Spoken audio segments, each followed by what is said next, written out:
আসসালামু আলাইকুম প্রিয় দর্শক, আজকে দুবাই ভিসা প্রত্যাশীদের জন্য একটা চমক নিয়ে আসলাম। পুরনো খবর হলেও এটা অনেকেই জানেন না যে আসলে দুবাই একটি ভিসা চালু আছে এবং সেই ভিসার মাধ্যমে আপনারা কিভাবে যেতে পারবেন তা নিয়ে বিস্তারিত আজকের এই ভিডিওতে আলোচনা করব।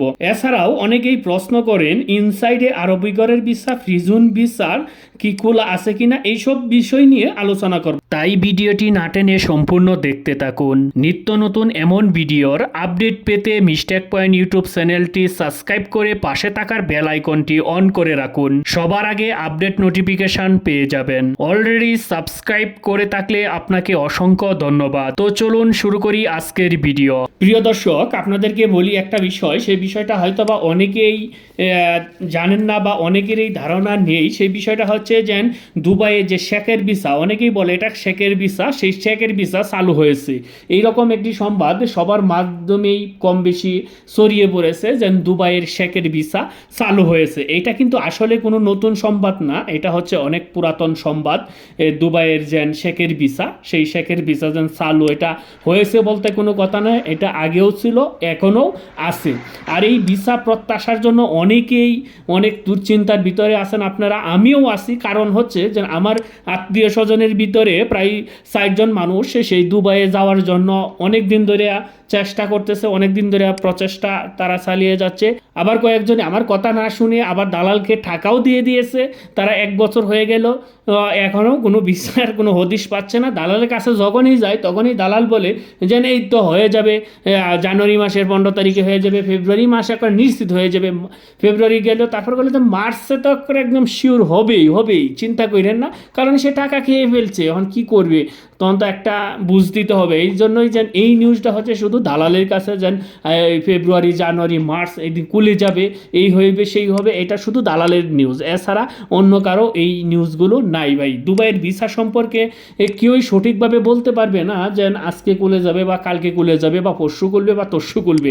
এরকম সঠিক নিউজ কোনো সরকারি দপ্তরের মাধ্যমে বা কোনো নিউজ পোর্টালের মাধ্যমে এটা আসে নাই যেন আপনাদেরকে নিশ্চিত করে বলা যাবে, শুধু এই দালালরাই বলতে পারবে। এখন বলি যে দুবাই শেখের যে ভিসাটা, সেই ভিসাটা আসলে কারা পাইতে পারেন? দুবাই শেখের ভিসা কিন্তু যে কেউ পেতে পারেন।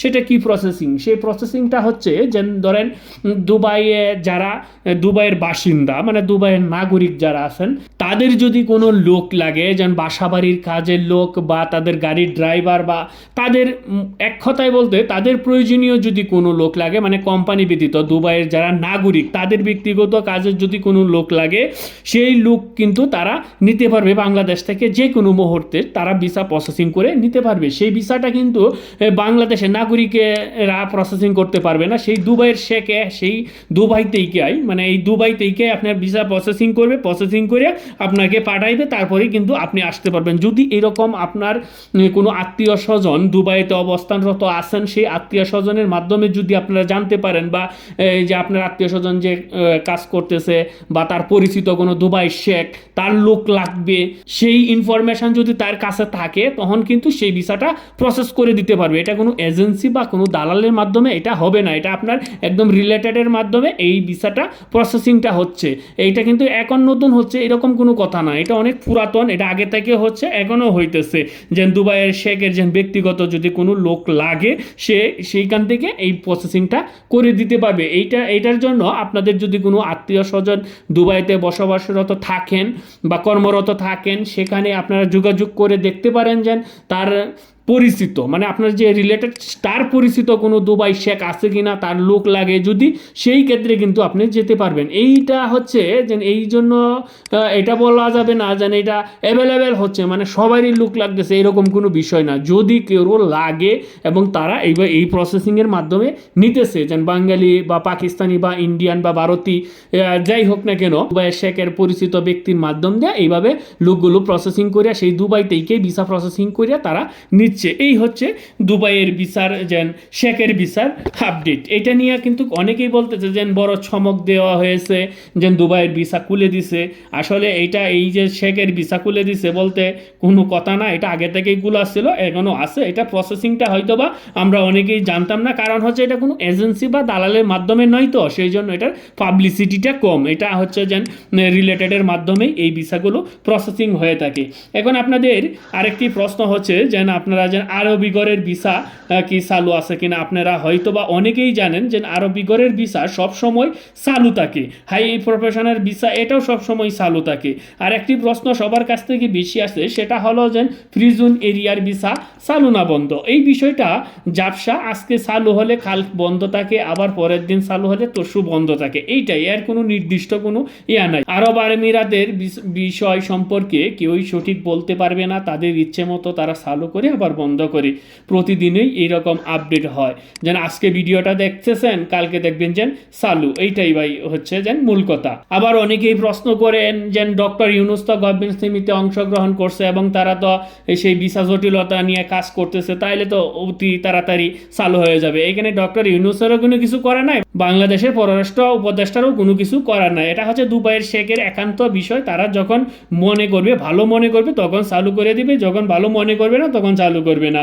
এখন আরেকটা বিষয় হচ্ছে যে আমরা আসলে অনেকেই ভিডিওতে দেখতেছি যে কোম্পানির ভিসা চালু আছে, তাহলে কোন কোন কোম্পানির ভিসাতে যাওয়া যায়। ভাই আমি আগের ভিডিওতেও আলোচনা করেছি যে কোম্পানির ভিসা, কিছু কোম্পানির ভিসা চালু আছে, যেটা হচ্ছে সেমি গভর্নমেন্টের আন্ডারে যেসব কোম্পানি আছে সেগুলো কিন্তু চালু আছে। এর ভিতরে একটা বড় কোম্পানি যে ট্রান্সগার্ড, সেই ট্রান্সগার্ড কোম্পানির ভিসা কিন্তু চালু আছে, এটা বন্ধ হয় নাই। অনেকে বলতেছেন যে হয়তো বা এটা নতুন চালু হয়েছে, নতুন চালু হয় না, এটা কোনো বন্ধই হয় না, এটা আগে থেকে চালু ছিল, এখনও চালু আছে। সেখানে কিন্তু ইন্টারভিউর মাধ্যমে লোক নিচ্ছে, যারা ইন্টারভিউতে এলা হচ্ছে এবং তাদেরকেই সেই ট্রান্সগার্ড কোম্পানিতে লোক নিচ্ছে। আমি আগের ভিডিওতেও আলোচনা করেছি সেই বিষয়ে, তারপরেও কিছু বলি যে সেই কোম্পানিতে ইন্টারভিউর মাধ্যমে কোন কোন ক্যাটাগরিতে লোক নিচ্ছে। সেখানে আছে general cleaner, general helper, electrician, cleaner আর ম্যানশন লাম্বার, আর install picture, airport cleaner, loader unloader, security guard, এইসব ক্যাটাগরিতে লোক নিচ্ছে। যাই হোক প্রিয় দর্শক, আজকে আপনাদেরকে শুধু এই শেখের ভিসা সম্পর্কে একটা সঠিক ধারণা দেওয়ার জন্য আজকের এই ভিডিওটা। তাই সবাই সতর্ক থাকবেন, দালালের কথায় কেউ কান দেবেন না। অনেকেই দালাল এইগুলোকে কাজে লাগিয়ে, শেখের ভিসার বিষয়টাকে কাজে লাগিয়ে অনেকেই প্রতারণার শিকার হতে পারেন। সেই প্রতারণা রোধ করার জন্য আপনারা সবাই সতর্ক থাকবেন। তাই আপনাদের এই যেন প্রতারণায় না পড়েন, সেই জন্যই মূলত সতর্কতামূলকভাবেই আমরা ভিডিও তৈরি করে থাকি। আমাদের ভিডিওগুলো দেখবেন, যখনই একদম সম্পূর্ণভাবে সবার জন্য ভিসা চালু হয়ে যাবে আমরা সেই আপডেটটা দিয়ে দিব। এর আগ পর্যন্ত আপনারা দালাল চক্র থেকে অবশ্যই সাবধান থাকবেন। যেন আপনারা যেরকম হয়রানির ভিতরে আছেন সেরকমভাবে আমি নিজেও আছি, কারণ আমার আত্মীয় স্বজনের ভিতরেও দুবাই আসার জন্য অনেক চেষ্টা তারা করতেছে অনেক দিন যাবৎ। তারা অনেকেই আমি বলেছি যে টাকা পয়সা তোমরা জমা দিও না, কারণ দুবাইয়ের ভিসা এখনও খোলা হয়নি, কখন খুলবে তা কোনো গ্যারেন্টি নাই, কারণ এটা অনির্দিষ্টকালের জন্য। দুবাই যখন ইচ্ছা করবে তখনই কিন্তু খুলে দিবে। আমার কথা না শুনে তারাও টাকা পয়সা জমা দিয়ে এখন তারাও ভোগান্তির ভিতরে আছে। আর যখনই দালালের কাছে যায় তখনই দালাল বলে এই মাসে নয় হয়তো সামনের মাসে খুলে যাবে, এরকমভাবে আশা প্রত্যাশা দিয়েই তাদেরকে নিয়ে যাচ্ছে। আবার অনেকেরই আবার মেডিকেলও করেছে এইরকম ভাই অবস্থা। তাই এইসব সিচুয়েশান থেকে সবাই যেন সতর্ক থাকতে পারেন, এই জন্যই আপনাদের সাথে এইগুলো শেয়ার করা। সবাই ভালো থাকবেন, সুস্থ থাকবেন। আজকে এবারের মতন বিদায় নিব, দেখা হবে পরবর্তী ভিডিওতে। সবাই ধন্যবাদ সবাইকে।